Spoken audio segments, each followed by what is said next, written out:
is. We're live. We're going to talk first. We're going to talk first. Hey, Daphne, you know, one of the things people have said to me is that they get stuck in life because of this bright, shiny object syndrome. Yeah. You know, sometimes they get so distracted by all of these different interests and hobbies and passions that they can't just stay focused on any one thing. Yeah, and they can't do any of it because they don't have enough time. Yes. Yeah, because of work. You know, work really does get in the way, doesn't it? It really does. But not today, my friends. Not today. Not today. We're going to teach you how to never work another day in your life. Yes, we are. We're going to start this show. Welcome to Life, the ultimate choose-your-own adventure game with hosts Cliff Ravenscraft and Daphne Scott. Join this dynamic duo as they explore the profound concept of life as a thrilling adventure, blending ancient wisdom and modern psychology. Embrace the joy of living with presence, creativity, and playfulness. It's time to navigate the game of life together. Are you ready to play? Let the adventure begin. Living with presence. That's what I just heard in that one. You know, every single time we play that jingle here in our live stream as we're recording. Yeah. I listened to, because you came up with the script and everything, you had it produced. And so each time I'm hearing it, I'm kind of hearing it for the first time. And every now and then I pick up like different things. And I really enjoyed it a couple weeks ago when I heard the dynamic duo and I didn't hear anything else other than Cliff and Daphne, the Wonder Twin powers activate, you know? So, but today, was it the joy of living life with presence or something to that effect? Living a life I like with that. presence. Thank you.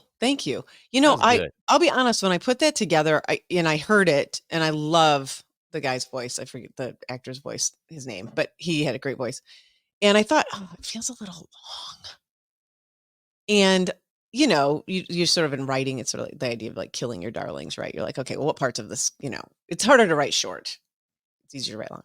And I thought, oh, what parts of this, like, should I kill this? And so I did, and I sent it back, and he came back and he did it. And I'm like, no, I've got to put the whole thing's got to be in there just like I wrote it. So I just left it. So for those of you who think, oh my gosh, do I have to listen to this each time? I encourage you, each time you click play on our podcast, when that intro plays, see what part of the intro, what message stands out to you today. I love that. That's a great recommendation, Cliff. As always.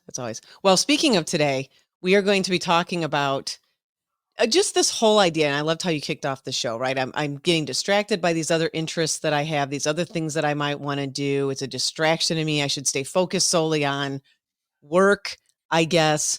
And we're going to do, again, as we do, a reframe on this idea of these other creative endeavors, I would call them, in our life. Some people may have called them hobbies. I do not like that word, and I'm going to talk about why I don't like that word. I think words are important. I think they create worlds. Said that before on the show. That is not my line. That is from Chris Peterson, who is no longer with us. You can look him up. But and this whole idea, where this came about was partially from a conversation we had last week. You mentioned it. And secondly, I have a couple essays that I'm working on, and one is about finding meaning at work, which I also don't like. Essentially, I just pick a lot of things I disagree with. Stephanie has a whole laundry list of writings about things she does not like. I love this. Just where maybe one day I'll write something I do like. So it started right. She also has a gratitude journal. I write about the things I don't like and then do my gratitude journal. I'm grateful for all of these disagreements. So about meaning at work, but then this idea of creative endeavors, and I sort of landed on how these things kind of can bounce off of each other, right? So I'm so busy trying to find meaning in work. Like that's where I need to find my meaning at, my identity, my sort of because I quote have to work. Right? That's a belief. There we go. I pay the bills. Therefore, I should be all in on this thing that pays the bills, only do the thing that pays the bills, get all the way in on it and not do anything else. And then because I'm all in on that, if I'm trying to do something else, I'm too busy. I don't have time. And, you know, a hobby is just something that it's nice to have. I don't need to have it in my life. It doesn't mean anything. It doesn't get me anywhere. So I had a real reframe on all this, and that's what we're going to talk about today. And then you brought in the idea I'm of the shiny thing. Yeah, I threw that in without prepping you ahead of time because it is something that has come up for me a number of times. I happen to have a pattern in my life Okay. of finding new interests that capture my attention. Some people call it Right with the you. bright, shiny object syndrome, as if it's some sort of Syndrome. problem that one needs to avoid somehow or solve or fix. And I'm like, "Why?" I hope that I never lose that. Yeah, I hope you I don't either. there's something about, and it's if some people say, "Well, that's just your way of escaping reality, and it's your way of unplugging from the stress of life." And I'm like, "I'm not that stressed anymore." Mm-mm. I used to be very stressed, but no, I can actually have my life going incredibly well. I can be feeling good most of the time, if not all the time, but at least most of the time. Yeah, you make choices. I will still like, huh, there's a 54-hour audiobook that has the biography of all four members plus Stieg Anderson from ABBA and talks about how they became the worldwide success that they are. Yeah.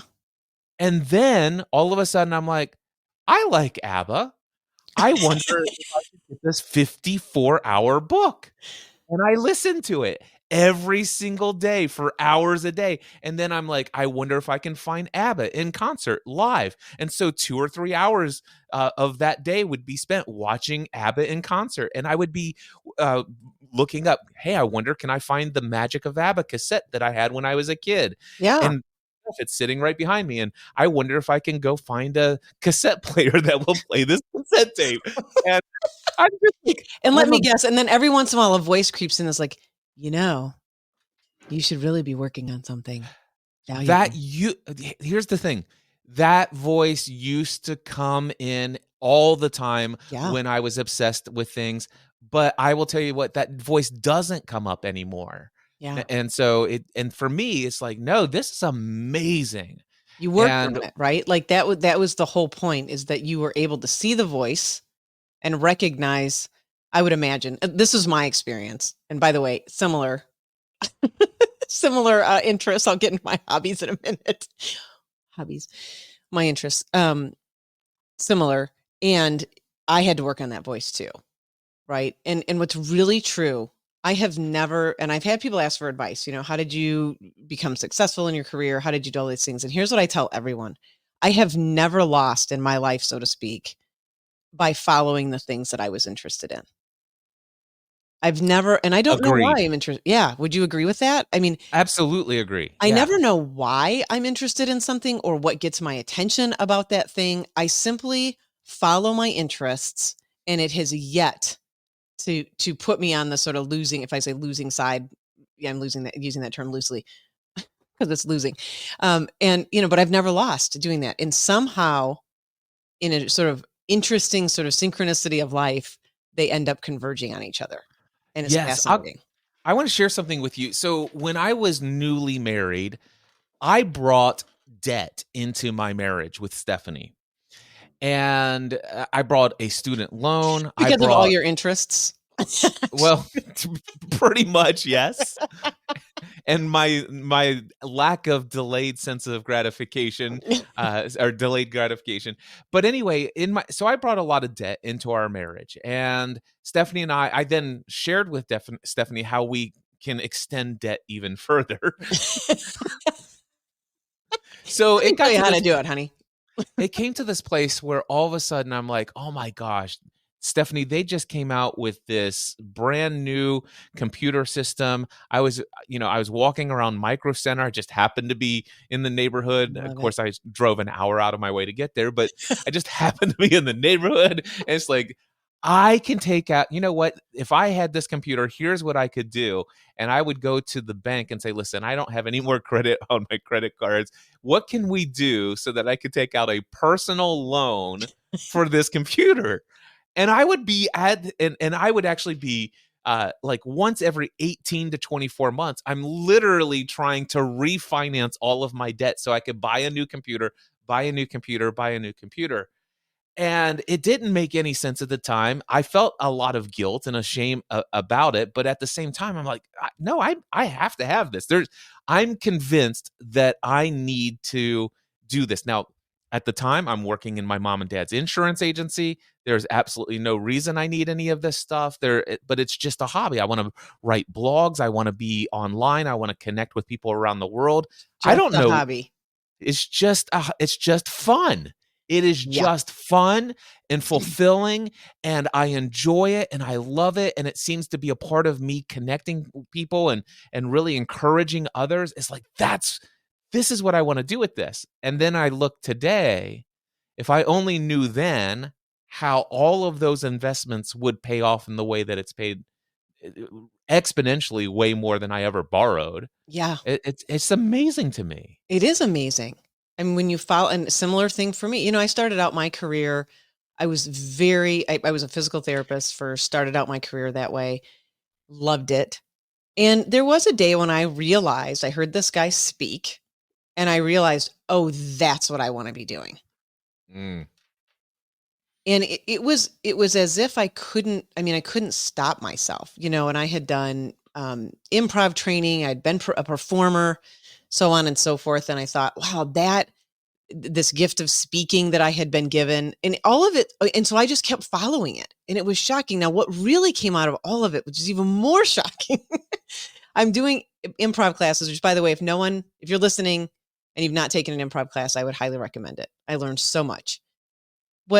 In taking those classes and going through that process, what was so beneficial about that was I was also really getting into mindfulness and all these ways of living a better life and being present. I mean, there's nothing like an improv class to teach you the art of being present to what's going on around you. And there's learnable skills. So all of these things really were converging. And then I was taking acting classes and learning about emotion and learning about which emotions I had no issues expressing, and emotions that I would never go near. And, my acting teacher, I accused him of being a mini psychologist because they can see all that. They're working with you. They can see all of it. And my improv teachers too. So there were just all of these ways that all of that led into sort of my wanting to understand psychology more. And then it led into coaching. If I could go back and just weave all of those threads together at the time. And who knew? Who knew that would lead me into the world of coaching and then leaving my career as a physical therapist and going on this other endeavor? And then interestingly enough, Cliff, that's what led me to you. Yeah. Isn't that funny? Isn't that funny? Right? Like, I mean, who could have, I would have never predicted that, not in a million years. So and I want to get to this definition of work, and I want to kind of do all the reframes on this, because I think it's these following what you just described and what I was describing in following our interests and not, I think, becoming, I will use the word myopic about our careers or about what we're doing in our life, I think is really the stuff. It's where we find the juice. I think, I don't know if that's been true for you, but it's definitely true for me. And I have an endless array of things that I like to do, things I love writing. I'm starting a new career as a musician, which music has been a part of my life since I was very, very little. And I've played the drums for quite a long time on and off. And so going into that now, I have no idea where it's going to lead. I have no idea what's going to happen. I know that I'm following the interest I have. I have goals. I set intentions around it, but I hold very loosely, but simply following that interest, I have no idea what's going to happen. And we've talked about that. So I want to reframe the definition of work first and foremost. Well, because I've read your definition and I know you want to reframe it. I want to share with you my definition of work for most of my life. Okay. And by the way, I don't have it written out. I haven't thought of it ahead of time. Okay. Other than just like the randomness of it. If you were to ask me before I looked at your definition of work, what do I think of work as? Because I haven't really given it quite frankly, I don't think a lot about work, and I don't think a lot about hobbies. I just think about experiencing life these days. Yeah. But when I did think about work, here's what my definition was. All right. It is the effort that I must exert to earn enough income to provide for my own financial needs and the needs of my family and the ways that I desire to be involved in my community around me. Okay. So it's and I'm coming up with some sort of but yeah, the amount, it is the effort and energy that I must put into something that in return will earn me money so that I can pay for the things that are required of life as far as my beliefs about what's required. Okay. So you definitely tied to the definition of work, the monetary part of it. That was most of my life. And I don't know that prior to this conversation, I've done a lot to dismantle that belief. I just don't think a lot about work as much as I used to. Yeah. You've probably, I think from what I understand of your sort of evolution too, is that you've changed so much of your thought process, your belief systems, sort of all those things too, that you probably just went. It's one of those things that just goes along with all the other beliefs that are probably a bunch of bulllarchy. and it's still intact, but it's in the trash bin. It could, if from time to time, I haven't emptied that trash bin, and so from time to time I could go in and dig it out and live today by it, and then realize, nope, there's a reason why this was in the trash bin, and I put it back. It's still there. I love it. Just in case I need it. Just in case I always wonder when I put stuff in the trash bin in the computer. I'm like, why doesn't it just empty it? Like, why is it in? I just don't want, I guess, I mean, I don't understand. I empty mine. Anyhow. The trash bin is a great metaphor for karma, by the way. It was really good. That was good. Yeah. So my definition of work, and I got this, I do want to say that when I heard this, it was so eye-opening to me, and I got it from David Allen. He wrote, ironically, I think this is what I like about the definition, that he came up with it too. And I say ironically because he wrote the book Getting Things Done, which is the sort of, in my opinion, the productivity Bible, if there was one, right? Just his way of thinking about things. And I just want to point out, just because I love how different you and I are, I refuse to read that book. I've so many different people to right now. I currently exist with no to-do list at all, none whatsoever. I wake up every day right now, and I typically have about 3 months out of the year when I actually use a to-do list until eventually what we call procrastinate it all to the thing. And I'm like, it'd be easier if I just didn't have that pressure in the morning to delete it all. Yeah. Well, that's my getting things done. Well, now I want to tell you, I prescribe way more to that. I just wrote another essay called My Productivity BS Detector. Okay, nice. And, in my experience, this is a different topic if we want to talk about it on not today's episode, but, my experience, people, first of all, agree to so many things that, they never want to do in the first place, that their quote lists are full of just things that they never wanted to do. I think for people in, organizational life who are working and taking on have to, meet the demands of others' expectations quite a bit on a daily basis. And that there's just too many things for any one human being to get done in the first place. What was born out of that was this idea that I'm not productive enough. And I just want to tell anyone who thinks they're not, it's BS. Yeah. I have constantly been shocked by my clients who get more things done in a day, that now that I'm sort of out of that world in many ways, I'm shocked. As a matter of fact, I found an old mind map of mine. I was sharing this with a friend of mine the other day and took a picture of it and sent it to her. When I looked at what was on that mind map, I felt nauseated. Yep. I literally looked at it and I thought, no wonder you were a lunatic mentally and emotionally. So I just don't buy the, I don't subscribe to that belief anymore that people are sort of not productive. I do think there are skills in that book that are really helpful. I'm sure there are, and stuff like that. It's just not been my experience that people who are working their jobs, taking care of the kids, taking care of the family, paying the bills, doing all the things that they do in a day, there's no lack of productivity there. It's simply that there are too many things for one human being to get done in a day. So what did David Allen say when it comes to defining work? Thank you. So his definition of work was anything that you want to be different than it is. Yeah. Yeah, I love it. So in other words, I don't know about ABBA. I want it to be different, and I want to know about ABBA. I have a canvas here. It is currently blank. There's nothing on it. I want it to have something on it. Neither of those statements are true. It's not that I wanted to learn about ABBA and I don't know. Okay. And for you, I doubt there's ever a time when you've got a blank canvas and I want the canvas to have something on it. I go even a deeper layer. It's kind of like I have a blank canvas and I would like to paint something that reflects my idea of beauty and Mhm. splendor or suffering or demonstrates this. For me, it was I don't know anything about ABBA other than the fact that every generation on this planet seems to have massive millions of fans of this band. What is it about that band that's different than all the millions of other bands? Yeah. I want to learn about what I can learn about fame in their story. Yeah. And Well, so so you had a different, what I'd say is you had maybe a more clear why, so to speak, or yes, curiosity for sure. What I'm doing is very, very reductionist here and just being like, it yes. was this, and now I want it. It's this, Yeah, right? there's something you don't have and you want to have it. I love that. Yeah, very simply. So the reason that I think that and I appreciate your thoughts there too. And I think so. I think the reason that definition is important is that you're noticing there's nothing about getting paid attached to Yes. it.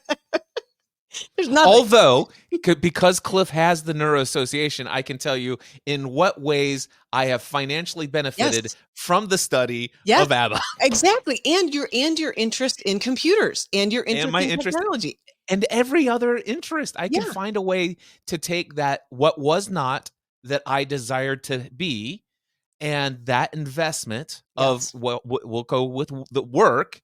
I have found, because I have this belief that work does equal a financial benefit, my subconscious mind has always been operating in such a way to be in alignment with that belief that says, we'll find ways for you to make money from this. Yeah.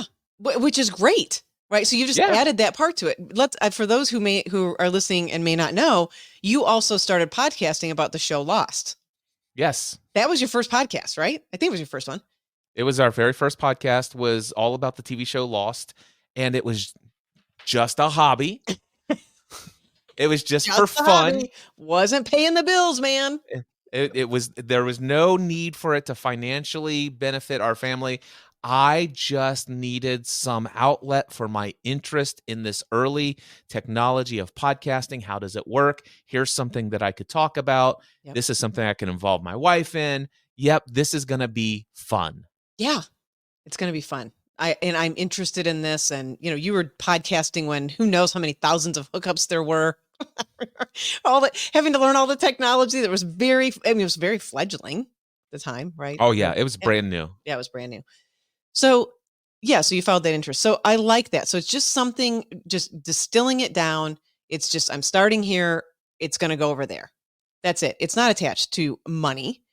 Doesn't have to be. Doesn't have to be. And when it is, great.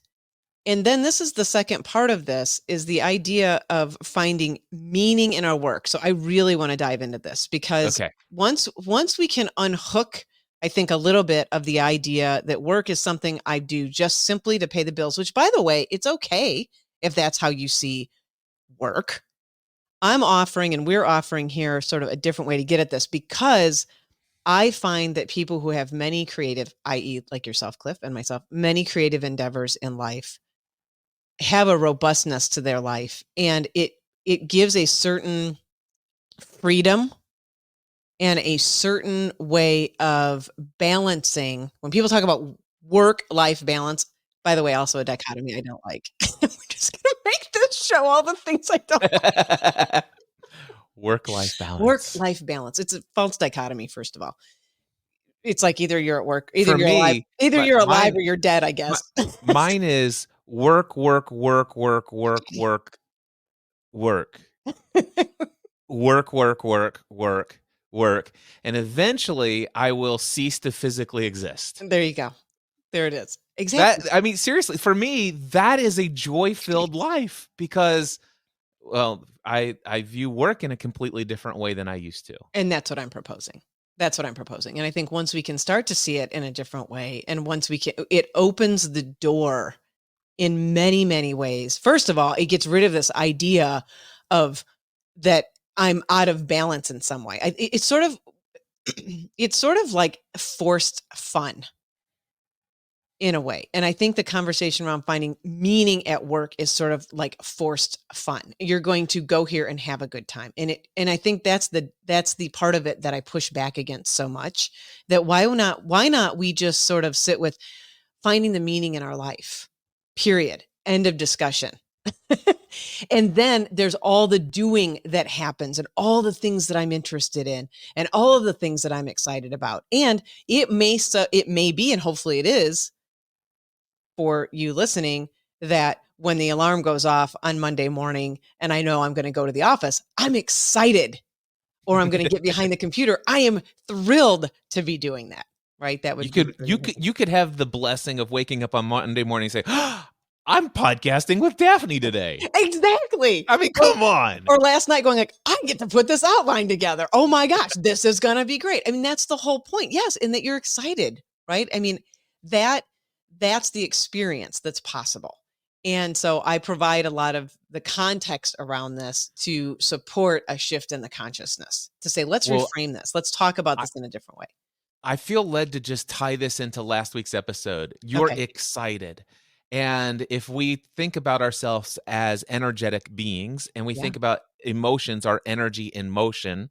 Yep. So, and then, the more positive feeling, our higher vibrations or whatever, higher frequencies and all this, all of a sudden it's like, well, I get excited. It's like, wow, I am elevating my emotional level by doing this thing that I love. Yes. In any moment. And it doesn't have to be one thing. It doesn't have to be one thing. Doesn't have to be one thing. Okay, so that's the definition of work. Let's talk about, and I would like to shift just a little bit before we get into the idea of our creative endeavors, which I refuse to call hobbies. Before we get into creative endeavors, there's a question, and I can't remember, you asked it to me, and I can't remember where it came from, but who are you and why are you here? Oh, so I want to drift a little bit over to this idea of meaning, because I think, again, it's just been so beat up, this idea of, in organizational life, like finding meaning in your work. And again, I think it creates a somewhat of a false dichotomy. So, but I do want to talk about the meaning that we find in our lives, the meaning and the purpose that we find in our existence as beings on the planet. And I thought you'd have some really good thoughts about that, Cliff. I do. And I have not thought about this in advance. Yeah. Is there a question that you would pose it, or do you want me at a free flow, just what comes to my mind? I think the question we talk about, when we put it through the lens of who are you and why are you here? Here's what I can tell you immediately what comes to mind. For me, and I've come to this place. I am a divine, eternal, spiritual being having a human experience. Yeah, beautiful. That for me is my identity. It's who I am. It's why I'm here. So who I am is answered there. Why am I here? To have an experience of life. And an experience of life is, well, I get to create, I get to receive, I get to give, I get to experience. And with that comes the unlimited nature of all that experience has to offer. Yeah. And in this world of, we'll call duality, since in the intro, we talk about bring in ancient wisdom. This whole idea of duality is that in every experience, there's going to be two edges of everything. There's going to be the good and the bad. There's going to be the rich experiences and the poor experiences. There's going to be the ups and the downs. There's going to be ebbs and flows, everything. And what I've learned is like, wow, for me, I kind of like this idea of coming to this equanimity, this seeming not balance between work and life, but just this balance of saying, you know what, none of this stuff in this experience of this life really impacts me of who I truly am. Yes.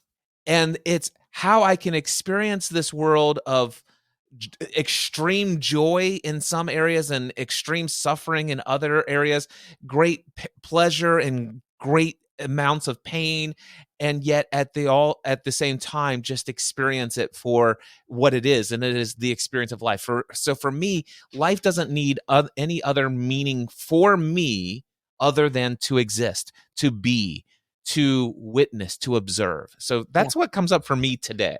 That's so good. I love it today. So mine is I'm the singer, the dancer, and the music maker. That has a lot of deeper meanings. It's not simply just making music for me, but it's really about being in the rhythm of life, exactly what you just described. And I think there is that essence there.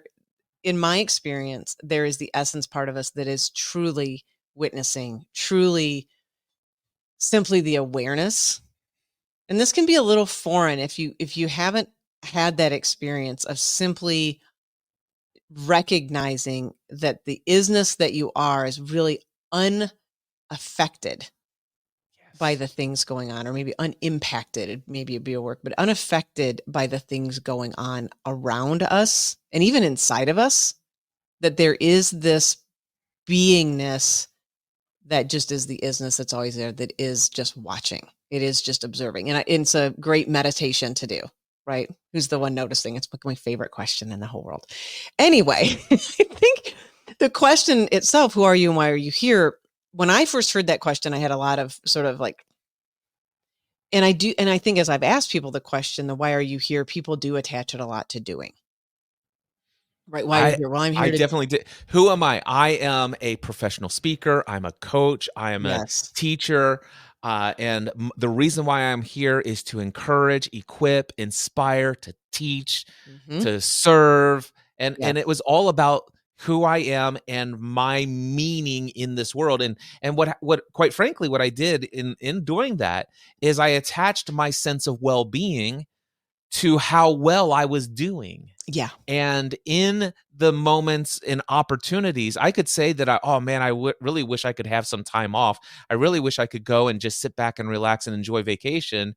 Quite frankly, those were some of the least or the most stressful times of my life, because I felt that there was such a lack of doing, that I felt a lack of value, Yes. that a lack of worthiness. Yes, exactly. And if I'm not always doing something, or what happens if I don't check my email, or what happens if I don't stay on top of the project, or what will people say? Right? How dare I get a good night's sleep? Right? I must be There were times, Daphne, when people would say, I would go on vacation. So I was in insurance for more than a decade, and I won all these trips, all expenses paid around the world. And we would go to places like Barbados and, to St. Kitts and Nevis Island and all these other places. And I can't tell you the number of places where I saw large families, like 5, 10, sometimes 15-member families, living in a concrete hut with a straw roof over top of it, mud floors. Yeah.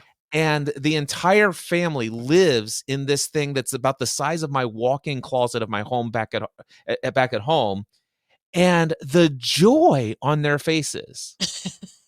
And seriously, these people seem to have some level of excitement about life. And we would stop and we would go and buy from them and all this other stuff, and just the pure, it was genuine joy that I could sense in these people's daily lives.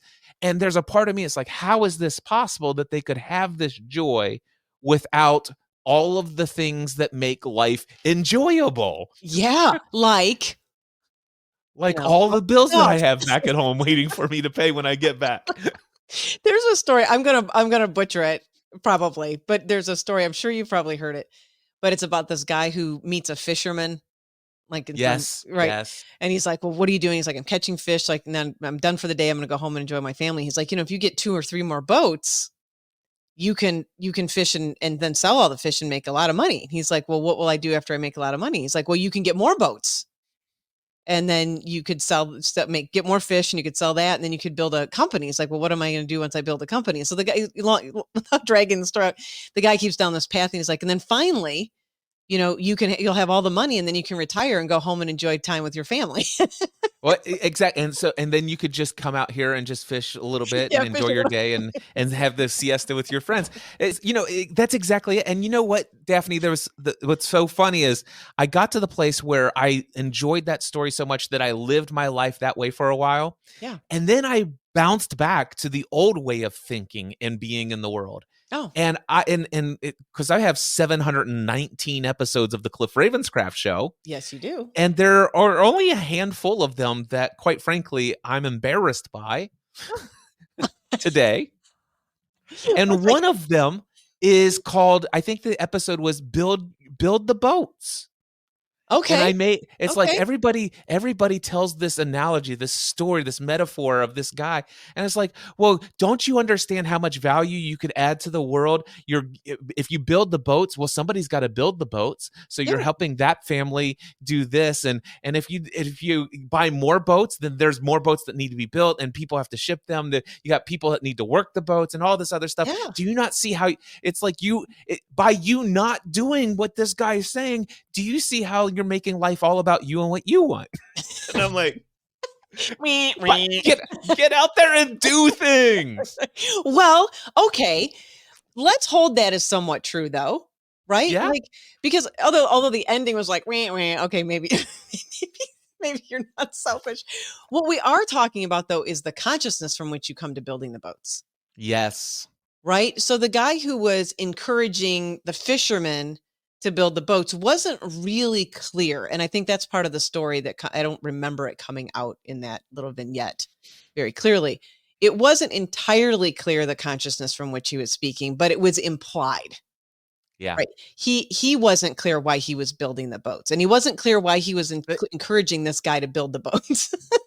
I think the consciousness of the guy is determined by the person hearing the story, and is also determined by the person telling the story. Yeah. Because the consciousness of either of the two parties, whether it's the guy advising him to build a huge, massive business and retire one day, or the guy who likes to just hang out and have siesta and play guitar with his friends at night, neither of those are either good nor bad. They're just what your belief system is. And that's right. Yeah. And that's why I'm not truly embarrassed by it. It's just like there's just been different seasons of my life where I've identified with various different aspects of what that story could mean. Yeah, I think that's actually brilliant, because that's the whole point. We get to be the interpreters, which is the whole point that I'm making right now. Right? So we get to be the interpreters of our life and find the meaning and make up the meaning. And we are just making it up, by the way. So that everything is made up. That's what I love. The four agreements, Don Miguel Ruiz. We have the personal dream. We have the dream of the family. We have the dream of the extended family. We have the dream of the village. We have the dream of the town. We have the dream of the city. We have the dream of the state. We have the dream of the nation, and we have the dream of of the world. Yeah. Yeah. The whole making it up. Steve Jobs, but it's all made up. It's all made up. Steve Jobs did a talk. It's one of my favorites. It's on the internet somewhere. You can find it. But he basically says that exact same thing. It's like, look, everything is just made up. People just had an idea and they're making it up. And so, and he also said, and it was all made up by somebody who's no smarter than you. Yes, he did say that. Yeah, although he means Steve Jobs. So, yeah, right. But yes. Wait a second. That's. I know this is not the topic, but I just felt it's like, I can't let that one slide by. So, was Steve Jobs, Albert Einstein, or any of these other people, were they any more brilliant than anyone else, or did they all have something in common? And I've actually studied, because as I told you, by the way, I think was ABBA any more special than anyone else?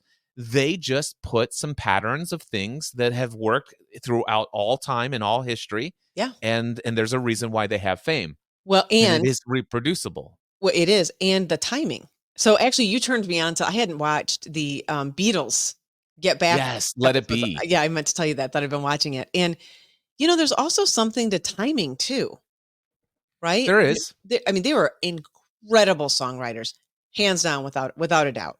And there's also something for timing. If I did Love Me Do right now, it might do okay. Right? It might not be the hit that it was then. But there's some of that we have to take into consideration too, that I think can get kind of lost. But anyway, yes, your the point is is the yes. point for me though is I studied Tesla and all these other people, and I realized that they all had a fascination with reading.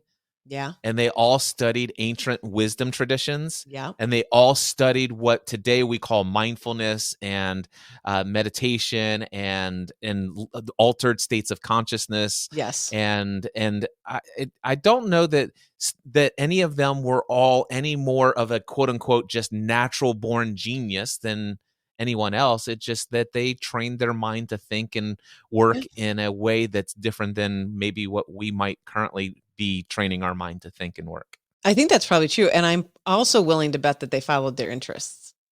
They all followed their interest as well. Look at that, bringing it all back. I love it. Yeah. So that's what we're talking about. So, who are you? Why are you here? Finding the meaning of your life that isn't necessarily around just the doing that you do. And it's fine if it's around the doing that you do, right? It's fine if you want to build the boats. What I find, and I think probably is true in coaching and probably true for you, Cliff, is where the consciousness becomes such that there's a lot of complaining about the doing, that there's a lack of fulfillment in the doing. And then there becomes this, myopic way of existing in which other interests aren't sought out. Yes. And when we're in a consciousness of, well, I don't have the time because I'm spending all this time over here with my traditional work. I'll call it traditional work now. I don't have time to allow this other expression of my life to come through. And I see these other creative endeavors as ways of allowing the expression of our life to come through. So if I look at all the things that I know about you that you enjoy doing beyond, podcasting or beyond just coaching, all the other things you're interested in, many of the things that I'm interested in, these are all different expressions. I thought the painting metaphor you used was great. All different expressions of our life. And so what is it to have a fully expressed life, and what does that look like? And how does it add to our existence on this planet? So I want to go into the consciousness a little bit about what it looks like when we're complaining and finding that lack of satisfaction in our life, and how we start to move beyond that, I guess, beyond that part of it. So for me, for example, I'll give an example. We'll stay away from hypotheticals. Complaining. How long did I complain about the work that I was doing to you? And I'm going to put it in the framework of complaining. Now, I think there was a lot to unpack there, but about how long do you think I was working with you? Did I complain, kind of talk about, I'm not happy doing this? Well, there were a number of times that came up, but it never took, in my mind, very much for me to get you out of the narrative that was being told and shifting your focus immediately over to what do you want to create. And so I really don't have I don't retain a lot of how much is Daphne complaining about what's going on here, as much as when we're working together, I just like, okay, what's going on? What Tony Robbins has this 3-part thing. He called it's state, story, strategy. Yeah. Right. Yeah. It's like, so, and I love this because it's like somebody comes and they're complaining. Here's a problem. I really need a strategy. I need clarity on exactly what I need to do to solve this major problem where everybody else is blah, blah, and all this stuff. And I'm like, okay, so you need a strategy to solve this. Actually, wait a second. You're in a current state right now, right? That you are defining this in such a not so positive way, and you're looking to go in with a strategy in that state of being. And I'm going to tell you right now that just never really gels well. Yeah, no, it does not. It does not. So what if we could actually just mirror? Let me reflect to you. And I always like to just say, so what I hear you saying is this. And I basically take the narrative that I've just heard, I reflect it back, and they're like, well, when you say it like that, and I'm like, no, this is exactly how you said it. When you say it like that, it sounds horrible. and and then I'm like, okay, what would you have to believe? What would you have to think? What would you have to feel? What state would you need to be in Yeah. to come up with this narrative? Yep. And then it's okay, now what state would you like to experience Yes. right now and in the future? That's right. And from this state of being, what story can you give to the same circumstances that we talked about before? Yes. How can you perceive this differently? How can you see this as a possibility for you to experience more of this peace, love, and joy, and abundance, and fun, and play, and dance, and all this other stuff down the road? And then it's like, okay, so now we've got your story, we got your state. Now let's create a strategy for making that happen. Yeah. Which is perfect. And I think this gets into when you get to the state part and the strategy, and I want to come back because I'm going to hold my feet to the fire here for a second. Myself, when you understand the state part of it, and again, this is where the beliefs and all the things all the stories we're telling ourselves, right, play into this. Once you can get underneath that, then you start to find your sort of what I call the get out of jail free card, right? That consciousness that created that state is probably not the same. It's not the same consciousness that's going to get you where you want to go, right? What got you here won't get you there. So when I looked back at my experience early on, this is, we're going back, 10 years now, 11 years at least. When I looked at that experience, and this is where the big leap did fit into a lot of these things too, as I got going and looking at what were the things I was really interested in. How did I want to be simply spending my energy on this planet since it was here? And that probably, when I look back, it took me 1.5 to 2 years, which relatively speaking is nothing, by the way.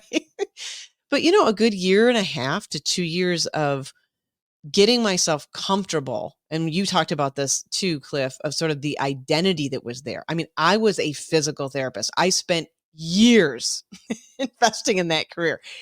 Hours and hours of time, getting good at my craft and getting good at being that person, and had my identity so attached to that it took a minute to sort of unwind that. And it also took, and this is why I think the creative, where I'm getting with the creative endeavor side of it, it took me allowing myself to get interested in other things, to go out into the world and go, yeah, I actually really am interested in improvisational theater. I am really interested in knowing about, I can't remember all the rock groups I was looking at time, or experiencing this in a different way. And that started to really help. And here's the other part that came out of that. I made friends with other people. Yes. I met people who were doing these things, right? Some of my dear friends today, I met you. I was like, I'm interested in podcasting. I had no idea what it even was when I look back. As a matter of fact, when I found that mind map, it was my old journal that I had when I first started working with you. And, I had seen a question mark podcasting, but it seemed like a good idea.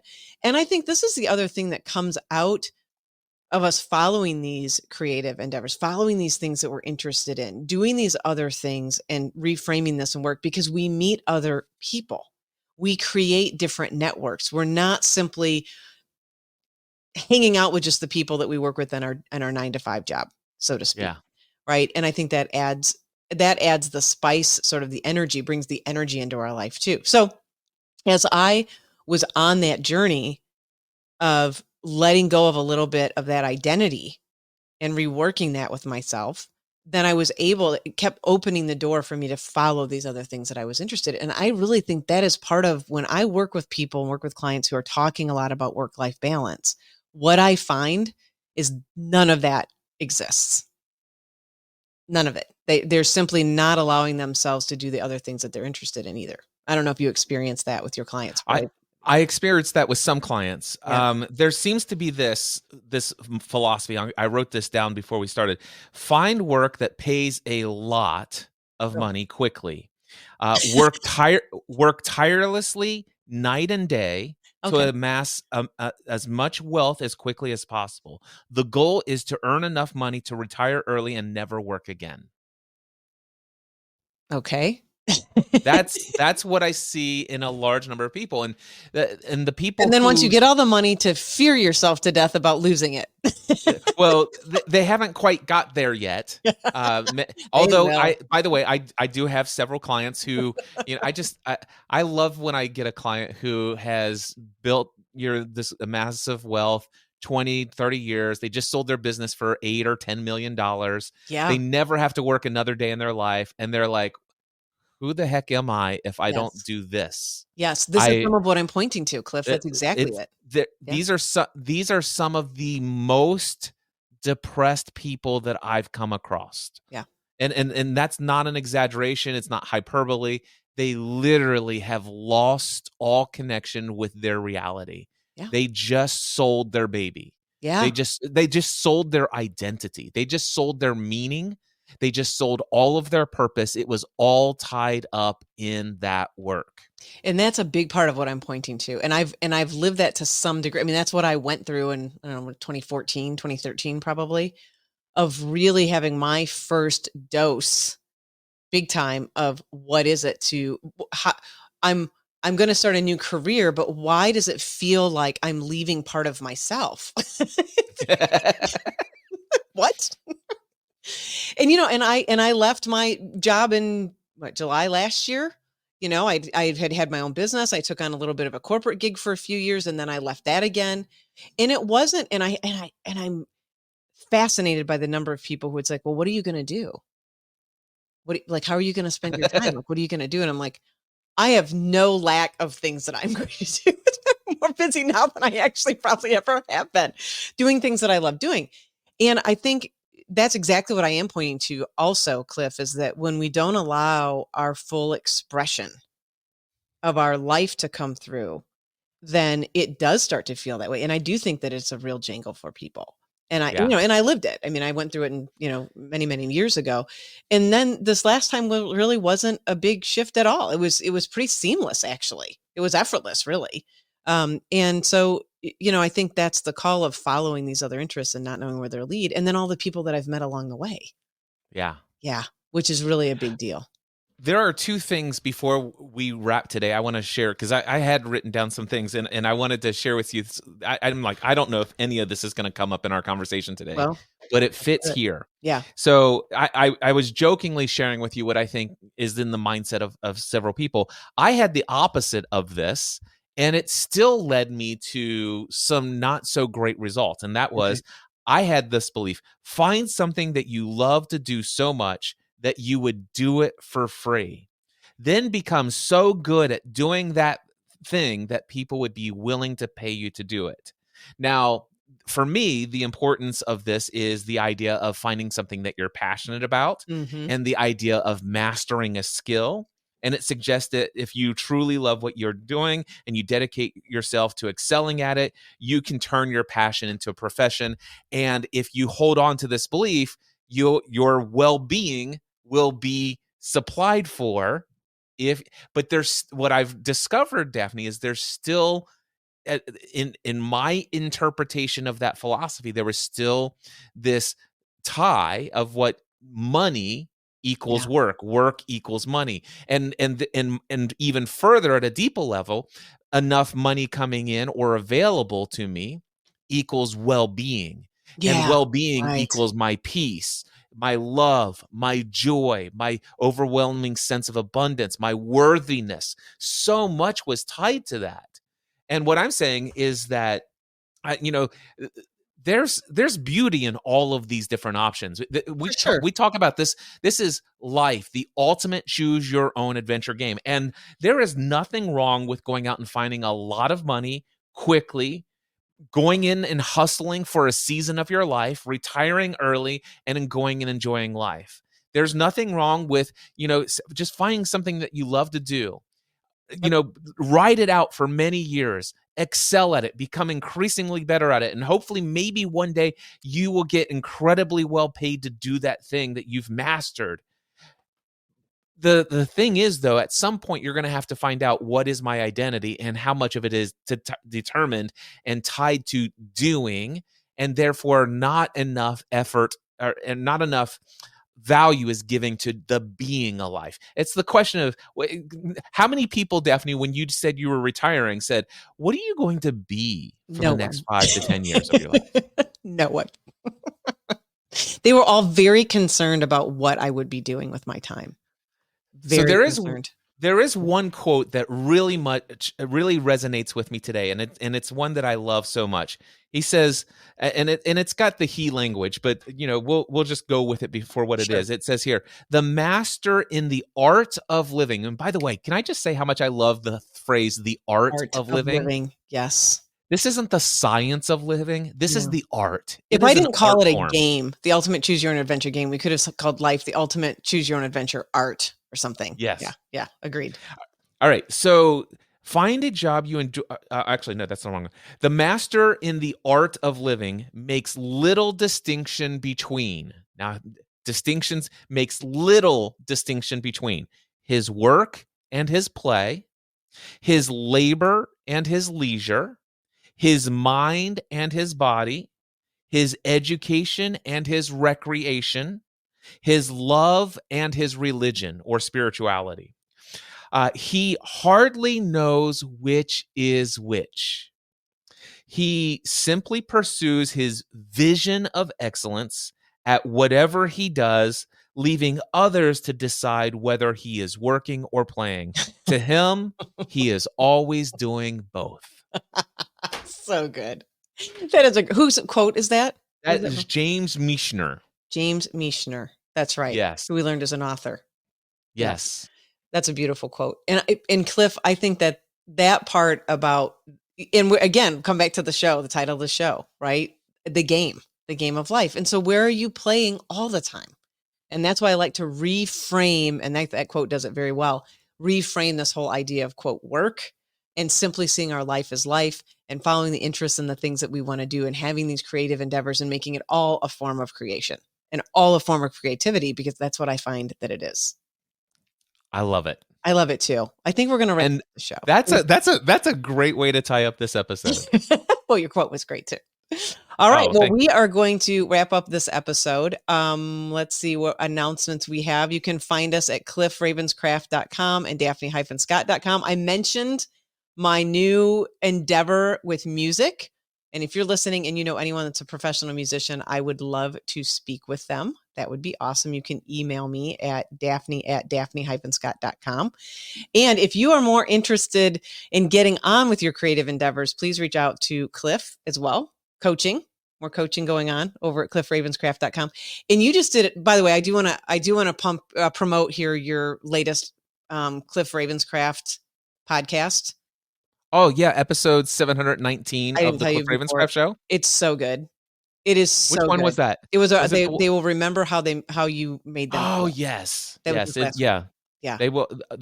It was. I was watching the movie A Beautiful Day in the Neighborhood, where Tom Hanks plays Mr. Rogers. Yes. I share the biggest thing, the biggest storyline that really drew me in and reconnected to me of a childhood love of always how Mr. Rogers made me feel. And then, of course, also the biggest life lesson I learned from my friend and mentor, Dan Miller. And it is the perfect example of what Maya Angelou is known to have said. Is like, listen, in the end, when you're dead and gone, people aren't going to remember what you did. They're not going to remember what you said. They're not going to remember all the things that you had. All they'll remember is how you made them feel. And I share from a business perspective about how I implement that in my life. And I try to do for some what I wish I could do for everyone. And if you're interested, episode 719 of the Cliff Ravenscraft Show at thecliffravenscraftshow.com or cliffravenscraftshow.com, or just look up Cliff Ravenscraft in your favorite podcast directory. I love it. And it's excellent. I did listen to it. It's great. So you can find us cliffravenscraft.com. You can find us daphne-scott.com and the show, and go to the show notes at chooseyourownadventurepodcast.com. The show notes are in there. We will put links to everything that we reference, and we're putting the transcription on there too. So maybe you're just kind of sitting somewhere and you want to read it, but if you go to chooseyourownadventurepodcast.com, it's on there. There's timestamps, the whole thing, and you can do that if you want. It's all there. It's all there for you, my friend. Follow your energy. Follow your energy. All right. We'll see you soon.